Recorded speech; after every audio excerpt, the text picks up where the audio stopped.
आकांक्षा जावडेकर या बुलेटिनमध्ये आपलं स्वागत आहे आणि बुलेटिनच्या सुरुवातीला युद्धभूमीमधून एक मोठी बातमी पाहूयात। इराणचे सर्वेसर्वा खामेनींचा मृत्यू नेमका कसा झाला याबाबतचे दावे प्रतिदावे हे केले जात आहेत। मात्र ब्रिटिश मीडियानं याच संदर्भातला केलेला दावा हा सर्वात मोठा समजला जातोय। खामेनींवरती इस्रायलची गुप्तहेर यंत्रणा अनेक वर्षांपासून करडी नजर ठेवून होती आणि त्यासाठी तेहरानमधील प्रत्येक सिग्नलवरचा कॅमेरा हा हॅक करण्यात आलेला होता।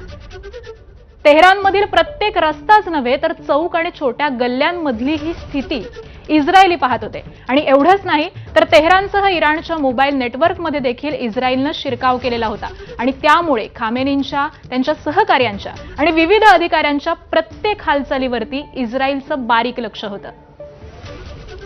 त्यामुळे आताची ही एक मोठी बातमी आपण पाहतोय, कशा पद्धतीनं खामेनी यांचा मृत्यू झालेला आहे, त्यांचं नेमकं लोकेशन हे कशा पद्धतीनं गाठण्यात आलं याच संदर्भातली ही सगळ्यात मोठी बातमी आता आपण पाहतोय।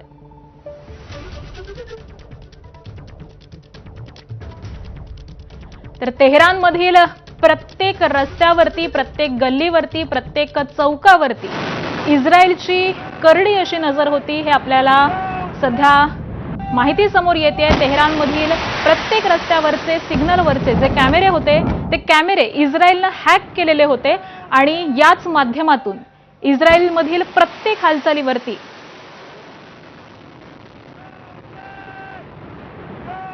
हे लक्ष ठेवण्यात आलेलं होतं। तर इस्रायलच्या गुप्तहेर यंत्रणांची तेहरानवरती करडी नजर होती अशी माहिती ही सध्या समोर आलेली आहे आणि खामेनींचा मृत्यू हा नेमका कसा करण्यात आलेला आहे, त्यांना नेमकं कसं गाठण्यात आलेलं आहे याच संदर्भातली ही एक महत्त्वाची बातमी आपण पाहतोय।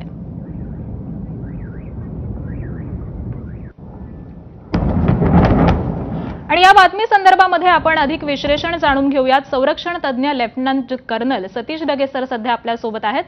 ढगे सर नमस्कार। खरं तर ही आत्ताची एक मोठी बातमी म्हणावी लागेल की कशा पद्धतीनं इराणवरती नजर ठेवण्यात आलेली होती हे आता समोर आलेलं आहे। अनेक वर्षांपासून ही नजर ठेवण्यात आलेली होती, त्यामुळे हा कट आता नेमका यशस्वी झालाय असं म्हणायचं का आणि अमेरिकेचा जो हेतू होता तो साध्य होतोय असं दिसतंय का? नक्कीच आधुनिक टेक्निकल इंटेलिजन्स, आर्टिफिशियल इंटेलिजन्स मधलं डेटा अनालिटिक्स आणि इलेक्ट्रॉनिक वॉरफेअर याचं अचूक ऍप्लिकेशन मोसाद आणि CIA ने केलेलं आहे आणि म्हणूनच ते या ठिकाणी यशस्वी झालेले आपल्याला त्या ठिकाणी दिसतात। मुळात जशी बातमी तुम्ही त्या ठिकाणी दिली की मागच्या कित्येक महिन्यांपासून, वर्षापासून त्यांनी POL अनालिसिस आम्ही ज्याला म्हणतो, म्हणजेच एक प्रकारे पॅटर्न ऑफ लाईफ अनालिसिस हा खामेनीचा त्यांनी त्या ठिकाणी ट्रॅक केला होता। त्यांच्याशी संबंधित जे वेगवेगळ्या प्रकारचे सिक्युरिटी गार्ड आहेत ते कुठे पार्किंग करतात, त्यांच्या शिफ्ट कशा असतात, किती काळासाठी ते त्या ठिकाणी असतात, या सगळ्या गोष्टींचा बारकाईने अभ्यास त्यांनी या ट्रॅफिकचे जे सिग्नल्स आहेत तर त्याचा जो डेटा आहे तो मागच्या कित्येक महिन्यांचा, वर्षाचा एक प्रकारे गोळा केला आणि मग असा शेकडो नाही हजारो लाखो तासांचा डेटा एवढा मोठा आल्यानंतर ह्युमन इंटरव्हेन्शन म्हणजे कुठल्या माणसाला त्याला अनालाइज करणं पॉसिबल नाही, म्हणून त्यांनी आर्टिफिशियल इंटेलिजन्सच्या डेटा अनालिटिक्सचा त्या ठिकाणी वापर केला आणि त्याच्या माध्यमातून जो पॅटर्न निर्माण झाला त्याला आपण पॅटर्न ऑफ लाईफ अनालिसिस म्हणतो। मग त्याचा पुढचा टप्पा 0R ला, म्हणजे ज्या वेळेस आता हा सगळा डेटा, हे सगळं इंटेलिजन्स, टेक्निकल इंटेलिजन्स त्यांच्याकडे प्राप्त झालं, मग त्यांच्या एजन्सीजनं, मोसाद त्याचबरोबर CIAच्या मदतीनं त्यांनी त्या 0R ला अचूकपणे एक प्रकारे आपण ज्याला म्हणतो की टॅक्टिकल इलेक्ट्रॉनिक वॉरफेअर केपेबिलिटीज त्या ठिकाणी वापरल्या। म्हणजे त्यांनी काय केलं, ज्यावेळेस अटॅक करायचा होता त्यावेळेस त्या एरियामधले जे मोबाईल टॉवर्स आहेत त्या मोबाईल टॉवर्सला त्या ठिकाणी हॅक केलं आणि म्हणून या खामेनीच्या सिक्युरिटीशी संबंधित जे लोक आहेत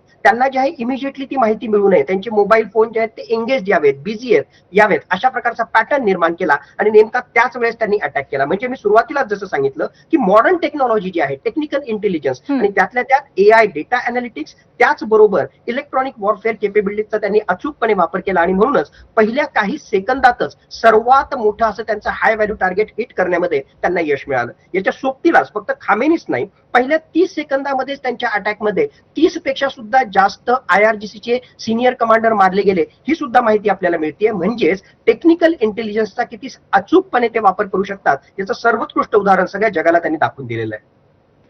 तुम्ही अगदी अचूक पद्धतीने या सगळ्याचंच वर्णन आणि विश्लेषण केलेलं आहात। सर अजून एक यालाच जोडून प्रश्न आहे, तो म्हणजे आता हे नेमकं युद्ध किती दिवस चालू शकतं? इराणचा हा जो प्रतिकार केला जातोय तो प्रतिकार नेमका किती दिवस आता ते करू शकतात, याबद्दल आपल्याला काय वाटतंय? नक्कीच मी त्या प्रश्नाला येतो, फक्त ऍडिशनल 5 सेकंद आपण घेतो। अमेरिकेनं हे सगळे इंटेलिजन्स नेटवर्क त्या ठिकाणी राबवलं आणि सक्सेस त्या ठिकाणी प्राप्त झाला. माझ्या मते भारतानं सुद्धा या ठिकाणी शिकण्यासारखं आहे. 21व्या शतकातली युद्ध ही अशा प्रकारची AI ड्रिव्हन असणार आहे. आणि एक फक्त फॅक्ट सांगतो, दिल्लीमधले मॅक्सिमम कॅमेरे जे आहेत ते कॅमेराज जे आहेत ते चायनीज मेड आहेत. मग हा धोका, सर्व्हिलन्सचा धोका कुठेतरी आपल्या सिक्युरिटी एजन्सीजना सुद्धा लक्षात घ्यावा. आता तुमचा मूळ प्रश्न जो त्या ठिकाणी आहे, मुळात जे आहे युद्धाचं आपण पाहिलं तर इराणचं IRGC सामरिकदृष्ट्या अमेरिकेसमोर फार काळ टिकेल अशी शक्यता त्या ठिकाणी नाहीये. पण ज्या प्रकारे त्यानं स्ट्रेट ऑफ हॉर्मुझ ब्लॉक केलेलं आहे, त्याचबरोबर ड्रोन आणि बॅलिस्टिक मिसाईलचा वापर करतोय, माझ्या मते आणखीन 48 ते 72 तास अशाच प्रकारचे IRGCचे हल्ले होतील. जर मोठा एखादा हल्ला करण्यामध्ये ते यशस्वी झाले तर हे युद्ध म्हणजे सामरिक संघर्ष आणखीन काही काळ चिघळेल. आणि डोनाल्ड ट्रम्प यांनी म्हटलेलंच आहे की पुढचे 4 ते 5 आठवडे हे सगळं आमचं ऑपरेशन त्या ठिकाणी चालेल. मला पर्सनली वाटतं की सामरिकदृष्ट्या हे 4 ते 5 आठवडेही चालणार नाही, त्याच्या अगोदरच हे संपुष्टात यावं. पण प्रचंड प्रमाणामध्ये नुकसान, वित्तहानी त्याचबरोबर जीवितहानी ही आणखीन येणाऱ्या काही तासांमध्ये, दिवसांमध्ये आपल्याला पाहायला मिळू शकते. अगदी. सर, मी पुन्हा एकदा आपल्या मूळ बातमीकडे येते. खरं तर मोसादची ही जी ट्रॅप करण्याची रणनीती आहे, यावरती आपण कसं नेमकं विश्लेषण कराल, याबद्दल काय सांगाल?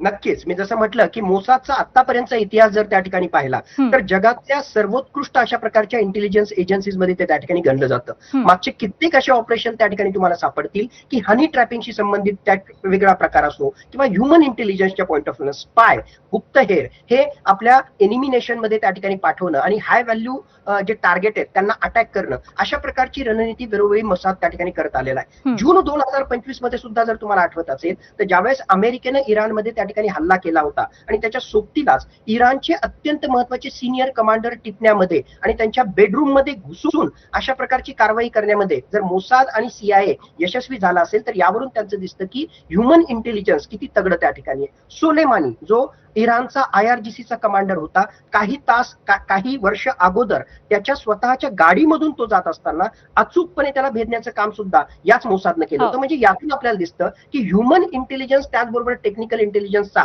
अचूकपणे ते त्या ठिकाणी वापर करतात. आणि 21व्या शतकामध्ये तर ते आणखीन एक स्टेप पुढे त्या ठिकाणी गेलेले आहेत की अशा प्रकारच्या ISR इंटेलिजन्स सर्व्हिलन्स आणि रिकनेसन्स ऍक्टिव्हिटीसाठी ते टेक्नॉलॉजीचा वापर करताना दिसत आहेत. बरोबर आहे. ढगे सर, धन्यवाद. हे सगळं आपण विश्लेषण केलं, अगदी सोप्या शब्दामध्ये आम्हाला समजावून सांगितलं, याबद्दल आभार आपले. धन्यवाद. आणि यानंतर पुढची एक मोठी बातमी पाहूयात. आखाती देशातल्या युद्धाचा थेट परिणाम आता तेलाच्या किमतीवरती होऊ लागलाय. होर्मुझच्या सामुद्रधुनीतल्या कोंडीचा परिणाम हा तेलाच्या